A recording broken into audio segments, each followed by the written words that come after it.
você que chegou agora, nós estamos conversando com a doutora Evelyn Bergamo sobre as dietas da moda. E a nossa pergunta foi, qual era a dieta mais ideal?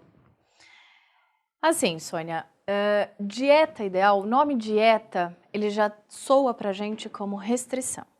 Então, eu não utilizaria a palavra dieta, e sim reeducação alimentar, planejamento alimentar, né? Porque quando a gente fala no nome dieta, a gente já vem à tona todas as restrições, assim como a gente já estava conversando.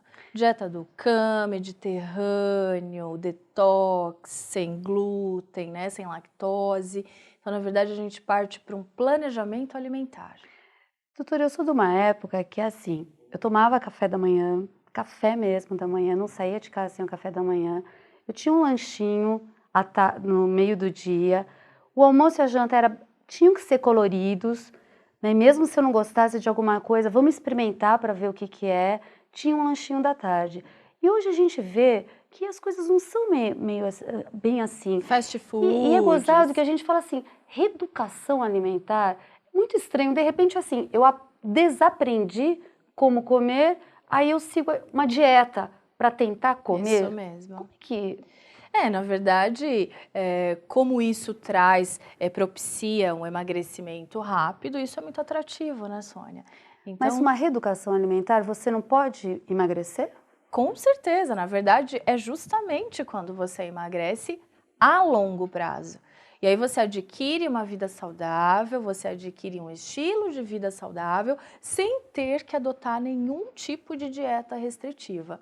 Então, Podendo até comer uns docinhos de vez com em quando, né? certeza, isso mesmo que eu ia te falar. Na verdade, planejamento alimentar é eu não excluir nada, é eu não ter excessos. Então, por exemplo, eu posso muito bem fracionar as minhas refeições, no mínimo 6 refeições ao dia. Café da manhã, lanche da manhã, que a gente dá o nome de colação, almoço, lanche da tarde, jantar e ceia. Então, normalmente, um indivíduo saudável, ele come no mínimo 6 vezes ao dia, né? E Evelyn, muitas pessoas falam assim, que a gente tem que ter a primeira refeição muito farta e diminuindo até a noite ser uma refeição leve. Isso tem algum sentido? Na verdade, a gente até faz uma analogia. Por exemplo, assim, eu falo para os meus pacientes, nosso café da manhã de um castelo. Num castelo existe o rei, a rainha e o príncipe. Quem é o rei da nossa alimentação? Café da manhã. Quem é a rainha? O almoço. E quem é o príncipe ou a princesa? O jantar. Então, são as 3 principais refeições de um indivíduo. Isso quer dizer que, então eu tenho que comer mais dentre essas refeições? Não, mas são elas que vão me dar suporte ao longo do meu dia. Então, por exemplo, quando o indivíduo ele pula o café da manhã, ele já começou errado aí. Porque para eu começar o meu dia, minhas atividades, minha rotina, eu vou necessitar de energia. E energia proveniente do café da manhã. E essa história assim que as pessoas falam, que o ideal é que você coma de 3 em 3 horas, de 4, que você não pode ter fome, porque senão na próxima refeição você pode enfiar o pé na jaca. Realmente, na verdade é isso. Na verdade, não sou eu, Evelyn, não é a nutrição. A medicina, a ciência, os estudos científicos comprovam que o indivíduo ele necessita se alimentar de no máximo de 3 em 3 ou a cada 4 horas. Por quê?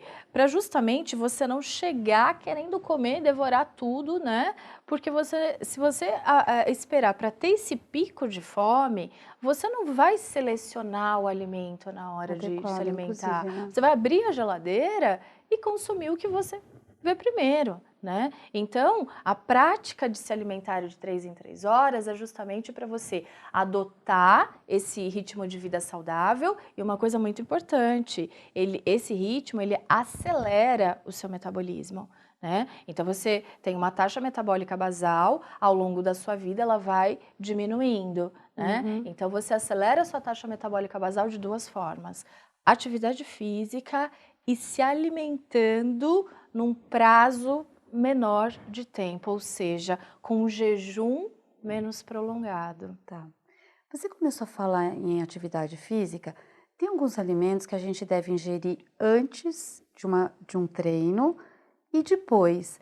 Mais ou menos quais seriam? Isso mesmo. A gente orienta, por exemplo, um praticante de atividade física que ele deve ingerir carboidrato complexo antes Que e seria um carboidrato exemplo? simples Um depois. complexo? O que é carboidrato complexo? Tudo que vai demorar, por isso o próprio nome já diz, complexo, ele vai demorar para ser digerido. Então, ele vai sendo digerido aos poucos.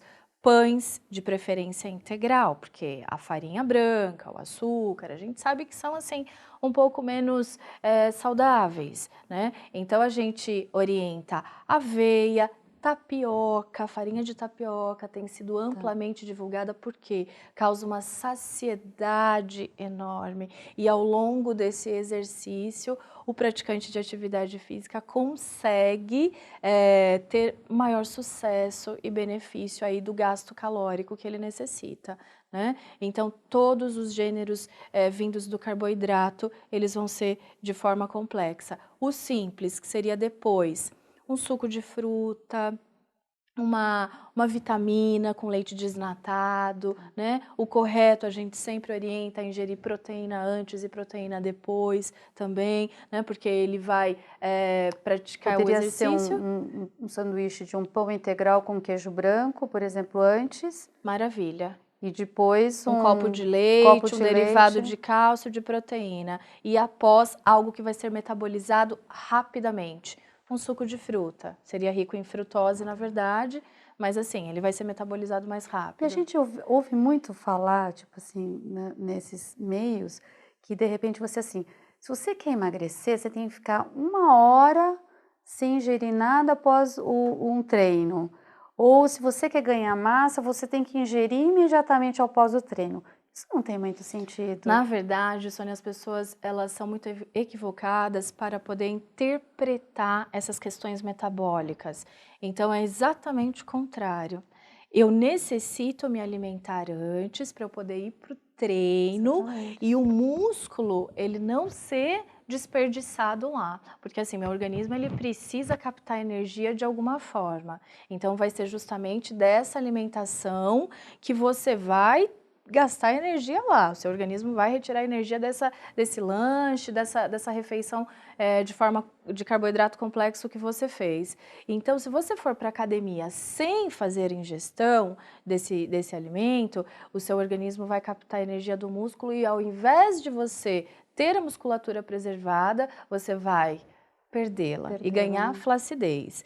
E aí, quando eu chego em casa, eu estou com o meu metabolismo acelerado. O que eu devo fazer? Eu devo comer exatamente quando eu chego e não esperar essa 1 hora. Por quê? Aí eu espero meu metabolismo repousar. Repousar, né? E é o contrário, eu tenho que aproveitar que ele está acelerado para poder fazer uma ingestão calórica. Aí eu chego a essa conclusão, então, que assim, o próprio atleta que acaba, pseudo-atleta, que acaba tirando o carboidrato, porque ele faz uma dieta rica em proteína, ele está fazendo mal para ele mesmo, Isso porque mesmo. a massa, ele acha que consumindo a proteína ele vai ganhar massa. Não, o carboidrato vai ajudar também. Exatamente, na verdade, assim, o que a busca é pela atrofia muscular, na verdade, né, Sônia? Por um músculo avantajado, sem estar muito aliado com a saúde, com a nutrição, né? E na verdade, assim, se ele ficar 1 semana sem fazer academia, o músculo dele vai ser perdido.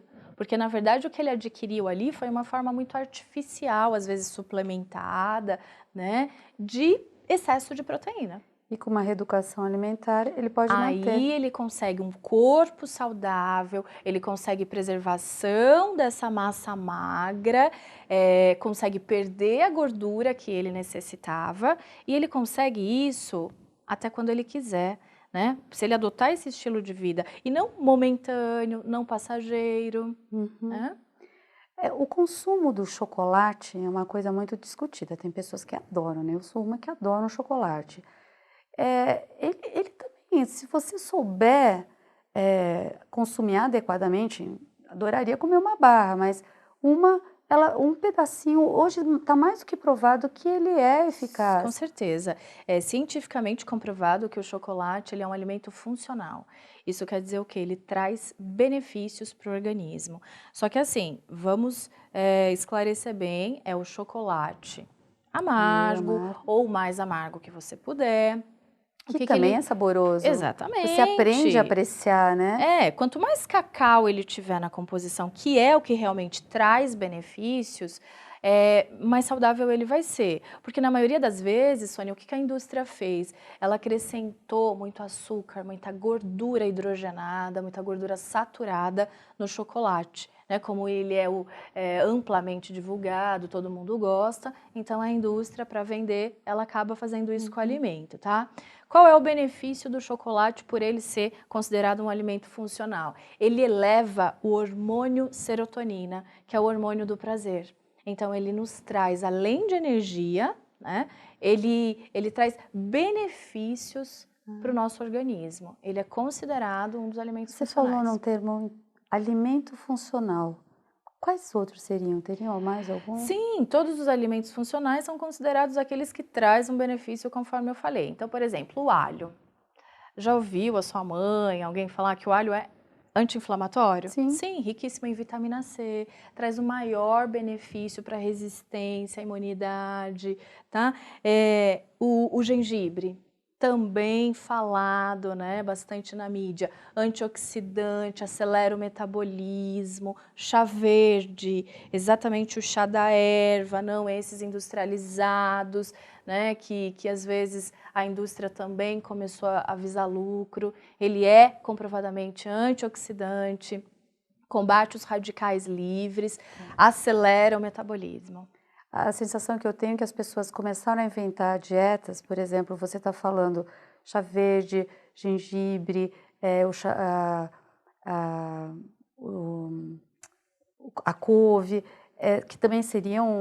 na verdade eles fizeram... Eles inventaram dietas misturando tudo sem noção nenhuma. Sem noção. Porque assim, por exemplo, a dieta detox, né, que a gente estava falando, tudo que vai na dieta detox... ela é saudável. A couve, o gengibre, hortelã, é tudo um composto saudável. Porém, a gente se pergunta, por que misturar tudo junto? Por que não se deliciar em comer um prato de couve? Por que eu preciso bater, triturar, virar um suco? Entendeu? Então, assim, o indivíduo ele foi misturando tudo, sem realmente isso, sem conhecimento, orientação, informação. Sem um acompanhamento com um profissional. Sem acompanhamento com um profissional, exatamente. Evelyn, uma pena, está acabando o nosso programa. Eu adorei mesmo conversar com você. Eu queria que você deixasse uma dica de saúde para todo mundo que está ouvindo a gente. Bom, o que eu diria? Não existe dieta milagrosa. O que existe é acompanhamento nutricional, é um planejamento alimentar, ingira menos sal, pratique atividade física, evite os excessos. Na verdade, o segredo é equilíbrio, né? A gente precisa buscar equilíbrio. Então, assim, excesso de açúcar, excesso de gordura, na verdade, tudo é permitido, menos os excessos.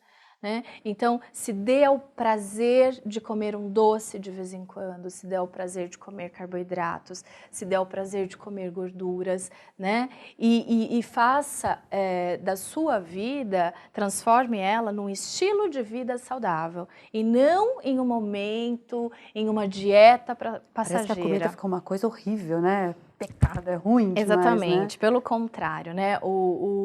O fato de se alimentar é um dos maiores prazeres do ser humano. Então, não abram mão disso. Ai, obrigada. Te desejo muita saúde. Assim como eu desejo saúde para vocês. Semana que vem a gente está de volta.